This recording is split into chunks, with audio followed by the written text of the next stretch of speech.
The Magic Detective, starring the world's greatest magician, Blackstone. He tells you the inside story of the organ murder. And right after the story, Blackstone will explain tricks that you yourself can perform. Reveal the guarded secrets of the world's greatest living magician.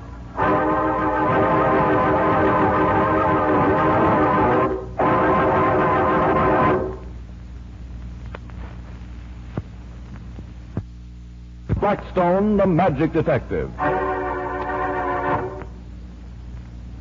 Well, what do you think of my newest acquisition, that pipe organ over there? Why, it's beautiful.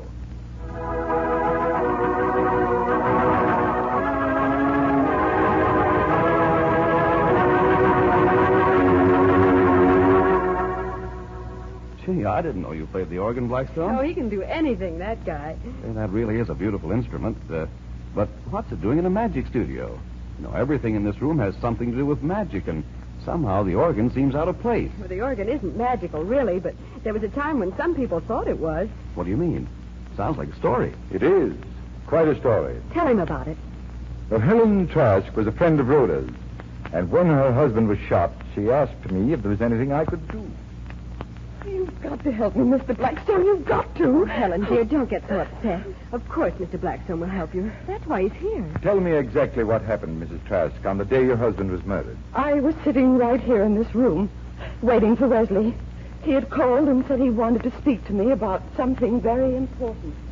The door opened, and I heard him say... That will be all, Annie. I want to speak to Mrs. Trask alone. Very good, sir. What is it, Wesley? You said you wanted to speak to me? Helen, I want those securities of your father's. I need them. You mean... Unless I can raise $50,000 by tomorrow, Trask and Company will go under. Go under? Why, that's impossible. Will you give me those securities? Why, I'll have to know more about it, of course, but what happened, Wesley? I thought that companies like yours were booming in wartime. You don't need to know anything, Helen. I want those securities. Wesley, you haven't done anything dishonest again, have you? I mean, Trask and Company has always been secure, except for that one time years ago. You haven't been gambling with company funds again. I want those securities, Helen. I won't stand here arguing about them. I'll give you those securities if and when I decide it's the right thing to do, and not before. Now, listen, Helen. If you hold out on me now, you'll go down with me. I'll see that your name is blackened along with mine. I tell you, I won't be threatened. I'll kill you first. I shouldn't have lost my temper. I can see that now. But the money he was asking for was the last I had. Once before, I gave him enough to save him and his company. He never was honest. It wasn't in him. And yet, this time You wanted to make sure that this would be the last time. I had to make sure. If I gave him the securities, I'd have nothing else. Nothing left of my own. Oh, I wouldn't have cared if I thought that this would have been the end, but I wasn't sure. I couldn't be. What happened next? When I left Wesley, I'd gone into that little room over there.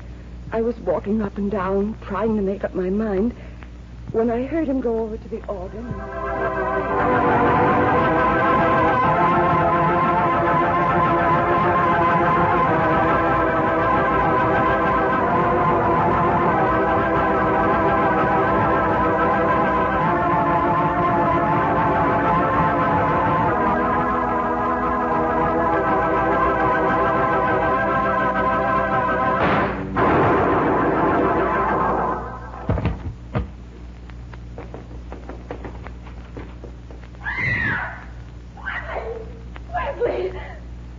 You shot him. Annie, call a doctor immediately.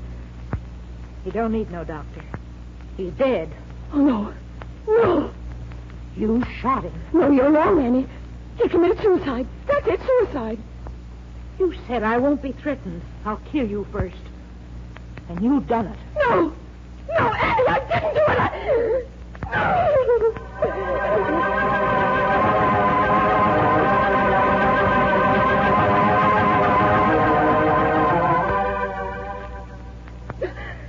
I didn't kill Wesley, Mr. Blackstone. I swear it. But the police... Did they think that you did it? I don't know what they think, really.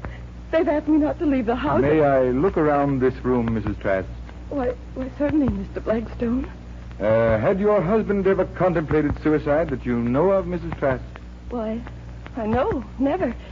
He wasn't the type of person who would do that. He had a fear of pain of any kind that amounted almost to a phobia. I can remember once years ago when he cut his finger. It was just a little cut, really, but from the way he carried on, you'd think he'd cut his hand off. Then suicide is out. Enemies? Well, I don't know. He must have, though. He always was a very definite sort of person, and, well, as I told you, he wasn't always too honest in his business dealings. May I talk with Annie, the maid, for a few minutes? Certainly, I'll get her. Blackstone, you don't think she did it, do you? Annie? No, Helen Trask. She couldn't have, Blackstone. I know it just as well as I know my name is Rhoda Brent. You sent for me, sir? Yes, Annie. You discovered the body, didn't you? Well, in a manner of speaking, yes. I was the first person to see him dead. Except Mrs. Trask, of course. You seem pretty sure that Mrs. Trask killed her husband. Why? There wasn't nobody else who could have done it. Nobody came here all day except a guy to tune the organ. Did you know the tuner? Had he been here before? No, sir. The regular man was sick, he said, so this guy came instead. But he left at least an hour before Mr. Trask came home. I see. Well, thank you very much, Annie. You're very welcome, I'm sure. If there's anything more I can do to No, help... nothing, thank you. Oh, why don't the police do something? She shot that man. She shot him in cold blood while he was sitting playing on that organ. She just came up and shot the poor man. Well, goodbye, sir. Well, Mrs. Trask is a charming woman, Rhoda, but her maid doesn't think so. She seems to think she's a first cousin to Borgia. Well, what are you going to do now? I'm going to check up on the organ.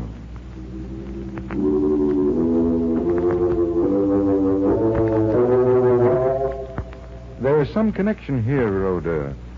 Somehow this instrument's connected with the murder of Wesley Trask. But how, Blackstone? How could it be?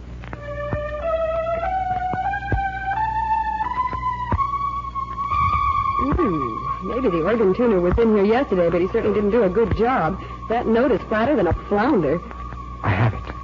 Rhoda, I know who killed Trask, and I know how it was done. Call the police and have them arrest...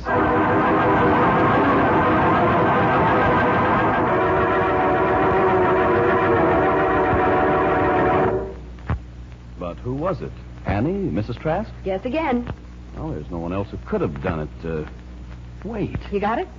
I think so. The organ tuner. Right. But how did you know, and how did he do it? Annie said he'd left. He did, but he left an instrument of death behind. A gun hidden inside of one of the pipes of the organ. And when that particular note was played... The vibration set off the hair trigger. The police traced the phony piano tuner and discovered that he was a man that Trask had ruined in some crooked business deal. He knew Trask and knew that he played the organ a good deal, and that it'd be only a question of time before he hit the right note. But didn't he run the risk of killing Mrs. Trask instead of the man he was out gunning for? Well, as Rhoda said, he knew Trask, and he also knew that Mrs. Trask was not musical. But what did Annie, the maid, have against Mrs. Trask? Annie, it seems, was the girlfriend of our villain. Well, Blackstone, so you solved another crime, but this one not with magic. On the contrary. You mean that magic did enter into it? All magicians have to have very sensitive ears because so many of their tricks depend on sound. If Rhoda and I hadn't learned to pick up the accurate pitch of a scale, I never would have found the gun, or even noticed that the organ was not in tune. And so there was another case solved, thanks to magic. Well, Blackstone, have you a trick for us today? Well, now, let me see. Do that new one you were starting to tell me about this morning.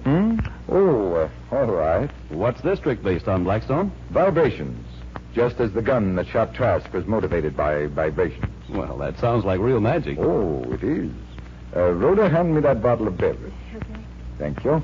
And that glass. That's right. Now, pour me a drink, will you? Now, I will take this ordinary table fork. Watch closely, you two. When I pluck the prongs of the fork, then I place my fingers above the glass and draw the vibration right from it. The fork. And here's the glass. Why, the sound is coming right from the glass. And now the sound will come right from the bottle. Say, that sound certainly is coming from the bottle. You're drawing it out with your fingertips. That's right. Oh, here, let me try it, Blackstone. It looks easy enough. It is easy. When you know how, go ahead. I pluck the prongs of the fork like this. Now hold your fingertips over the glass. There. Well, nothing happened. I don't get any vibrations at all. Perhaps you're just not in tune. Why don't you try it? Well, I'd like to. Now, give me the fork, Rhoda. Here it is. Well, I pluck the prongs. And hold my fingers over the glass. Doesn't work for me either. Well, let me try it again, huh? Go right ahead. We'll be back in a minute to help you improve your vibration.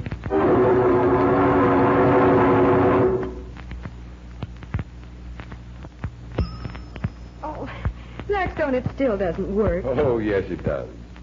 Just let me have that fork, Rhoda. Now.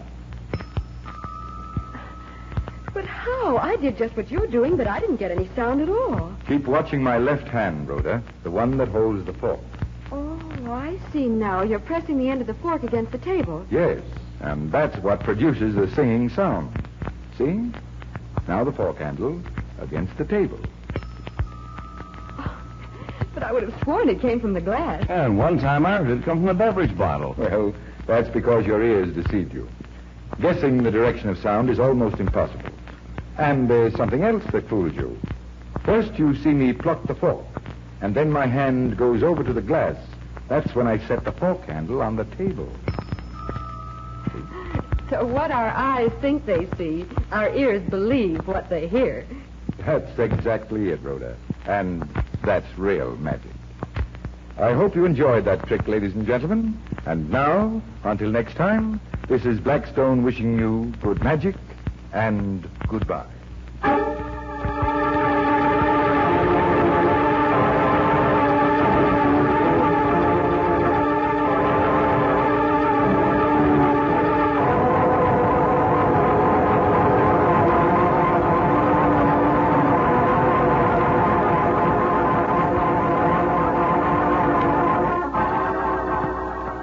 Be with us next time when the world's greatest living magician, Blackstone, tells us the story of The Ghost That Wasn't, and explains more tricks that you yourself can perform.